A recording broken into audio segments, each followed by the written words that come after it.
On the day we were supposed to leave for our honeymoon, he handed me divorce papers. "I'm taking my whole family with me. If you don't like it, we'll get divorced," he said. "Fine, but I'm still single, you know," I thought, screaming in my mind as he stood there looking shocked. "Take that. My name is Emma. I'm 35 years old and work at a real estate company. I enjoy my job and find it fulfilling. I'm lucky to have supportive colleagues, both senior and junior. But in my personal life, I don't have any hobbies and I've never had a boyfriend." I secretly felt anxious because my friends were all getting married by the time they turned 30. There were only a few of us still single. My juniors at work were also leaving the company one by one, and each time it felt like a stab in the chest.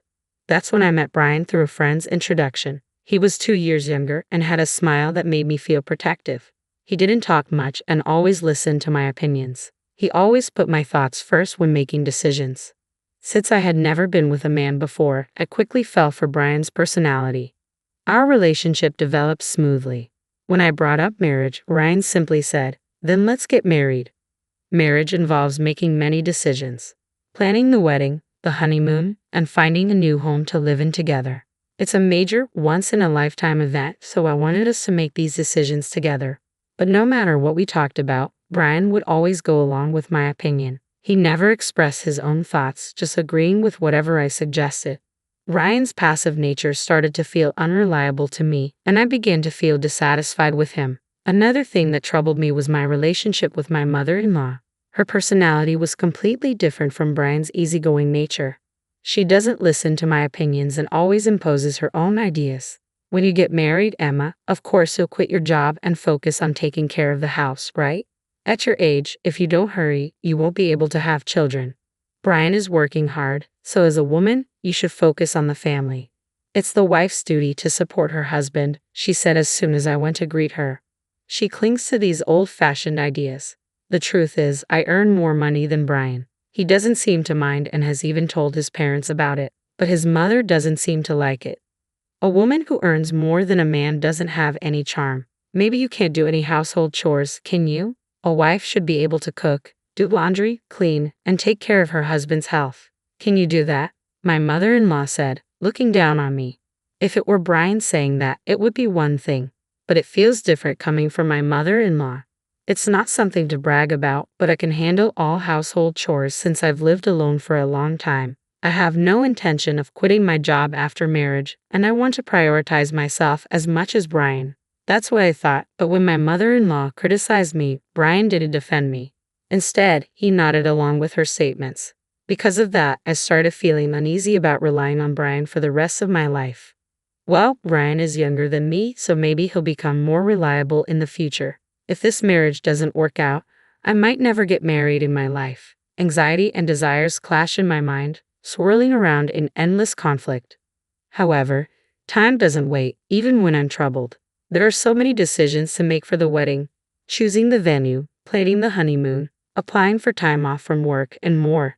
The to-do list keeps getting longer. With a sense of unease, I spend busy days preparing for both work and marriage. One day, I discussed with Brian, considering our work schedules, we can only take a long vacation at this time. Is it okay to have our honeymoon during this period? Yeah, I think it's fine. Both Brian and I have similar quiet periods at work. If we want to take a long vacation, this is the only timing we have. The problem is the wedding. The venue I've always dreamed of is so popular that it's booked for over a year in advance. In that case, what about going on the honeymoon before the wedding? I looked it up, and it seems some people do that. If we have the wedding first, it will be another 2 years before we can go on the trip. If you are okay with that, Emma, then I'm fine with it too. I thought Brian wouldn't object but to agree so readily. At this rate, it seems like all my opinions will be accepted. For the honeymoon destination, the menu for the wedding, and the decoration of the venue, I do have a desire for Brian to express his own opinions a little. But it's better than being opposed, so whenever I found a moment, I continued to progress with the preparations for the honeymoon and the wedding. In the end, we decided to go to Europe for the honeymoon. I debated until the last minute between Hawaii and Europe. Hawaii is close by, and I'm sure there will be another opportunity to go there, so I chose to take a trip around Italy and France, experiencing the picturesque streets and delicious cuisine. I also wanted to explore the stylish accessories and maybe buy some commemorative tableware since it's the start of a new life.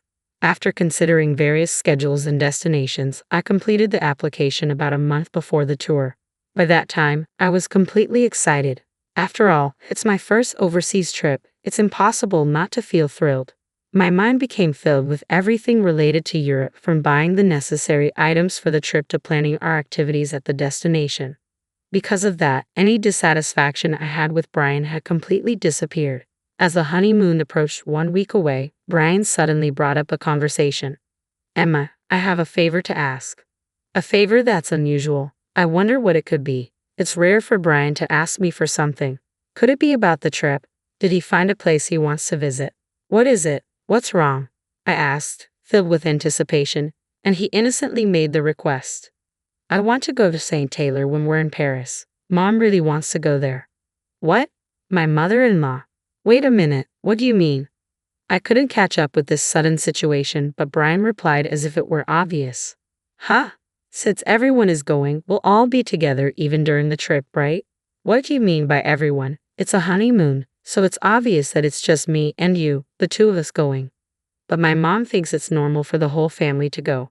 First of all, I only made reservations for 2 people, you and me, Brian. The tour deadline was 7 days ago, so today is the last day to register. Regardless of whether we go together or not, I only booked for 2 people, so there's no way we can go. If you ask the travel agency, they can figure something out. As I was dumbfounded by his statement, the intercom in the house rang. On the intercom screen, I saw the figure of my in-laws. Without caring about my surprise, my in-laws entered the house carrying a large number of bags. Ignoring my objections, my mother-in-law's eyes sparkled as she announced, I thought I'd leave the luggage here since we are leaving soon. I'm so excited. Then Brian said, just leave the luggage here, and started leading my in-laws into the room without my consent. Wait a minute, I tried to stop him in a hurry, but my mother-in-law stared at me sharply. Oh, what is it, Emma? I hope you're not suddenly saying I don't want to go together now. I didn't agree to go together in the first place. I immediately retorted, but my mother-in-law paid no attention, saying, you heard it just now, didn't you? But Brian always thought we would go together with you, right? In response to my mother-in-law's flattering question, Brian replied with a simple yeah. Taking advantage of his affirmation, my mother-in-law began to deny me. It's normal for the husband's parents to go on the honeymoon. Though you have such common sense, I hope you won't have any unpleasant experiences during the trip, being with you. Since it's a special honeymoon, we want to make good memories, right? I'll make sure to drill common sense into you during this week before we go on the trip. It's supposed to be a special honeymoon. Drilling common sense into me, it felt like everything was being ruined. I clearly felt my blood boiling. Mother-in-law, this is a honeymoon, you know? Normally it's supposed to be just the husband and wife going, right? I desperately held my ground. If I continued to listen to my mother-in-law's side, it would affect the future. I wanted to avoid that at all costs. However, my mother-in-law stubbornly refused to compromise. Not only that, she started to deny me. The husband's parents are supposed to go on the honeymoon together. It's just common sense. I can't believe you dislike being with us. I thought we would become a family, but our common sense is different.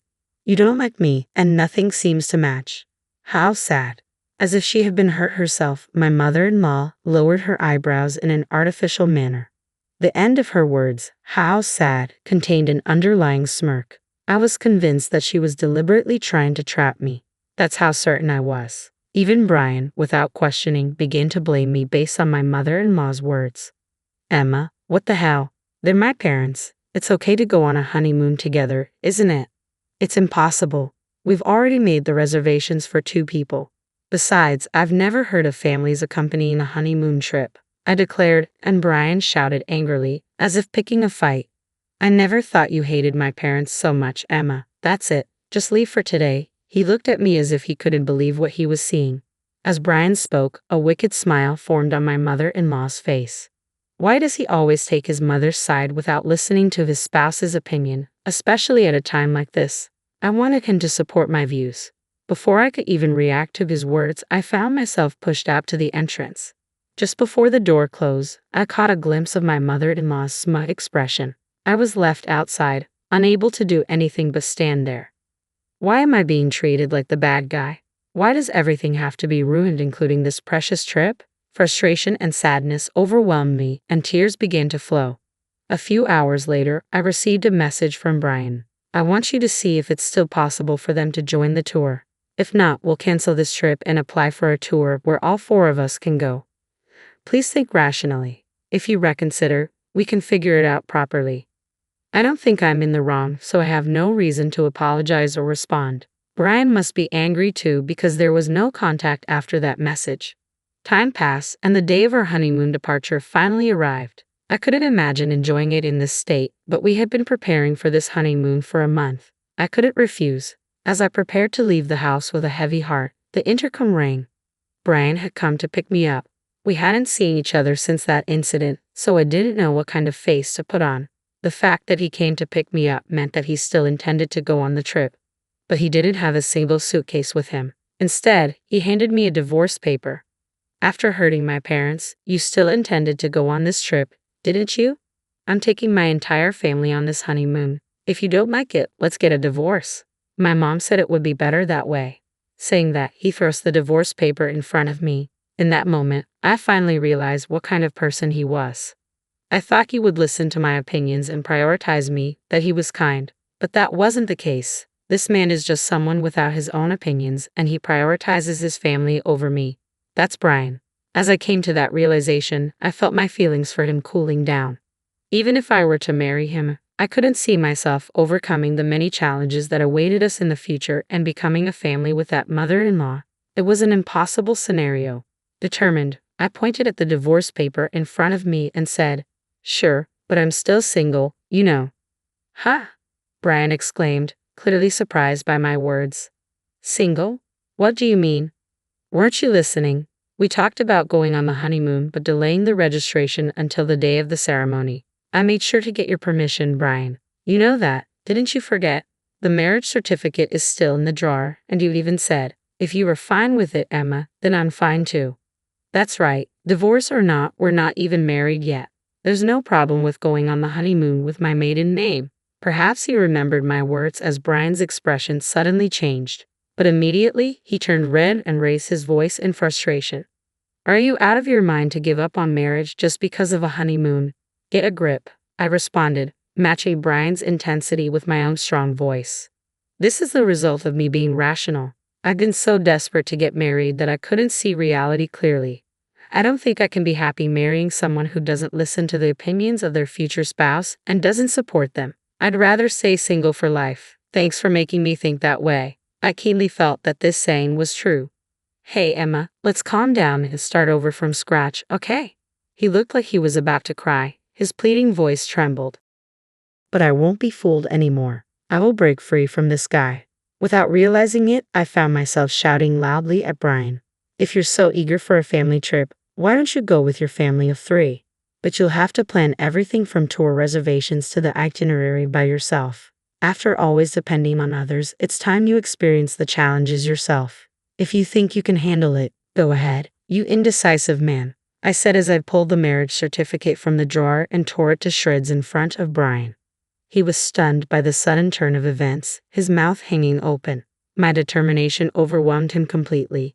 "Now, do you understand how serious I am? I won't accept a future in the dark. It's over between us.